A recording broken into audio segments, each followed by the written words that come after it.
La chaise vide. La fille d'un homme avait demandé au pasteur de son église de venir prier pour son père. Lorsque le pasteur arriva, il trouva l'homme étendu dans son lit, sa tête soulevée par des oreillers. Il y avait une chaise vide à côté de son lit. Le pasteur, qui pensait que le vieil homme était au courant de sa visite, lui dit « J'imagine que vous m'attendiez ». « Mais non », lui répondit le vieillard. Le pasteur lui répondit « J'ai vu une chaise vide, alors j'en ai déduit que vous saviez que j'allais venir. » « Ah oui, la chaise vide, dit l'homme. Pouvez-vous fermer la porte, s'il vous plaît ?» Un peu gêné, le pasteur ferma la porte. « Je n'avais jamais dit cela à personne, même pas à ma fille, avoua le vieil homme.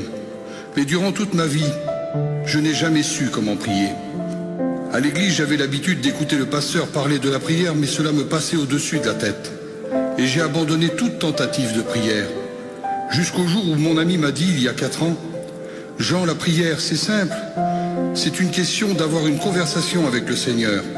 Voici ce que je te conseille. Assieds-toi sur une chaise et place la chaise vide en face de toi. Et dans ta foi, vois Jésus assis sur cette chaise vide. Ce n'est pas effrayant ou étrange, parce qu'il a fait cette promesse, je serai avec vous tous les jours. Puis parle avec lui de la même manière dont tu le fais avec moi maintenant. » Alors j'ai essayé, et j'ai tellement aimé cela que maintenant je lui parle quelques heures par jour. Je fais très attention, car ma fille, si elle me voyait parler à une chaise vide, elle m'enverrait à la maison des fous.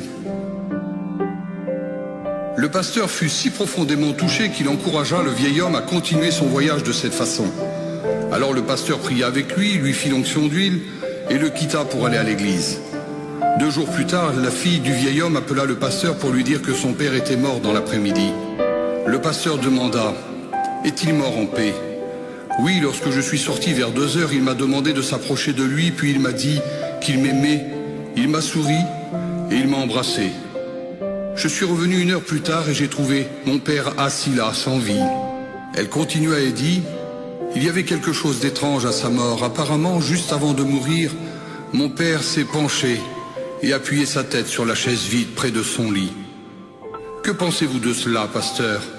Le pasteur lui répondit en essuyant les larmes de ses yeux « J'aimerais tellement qu'on puisse tous partir de cette manière. »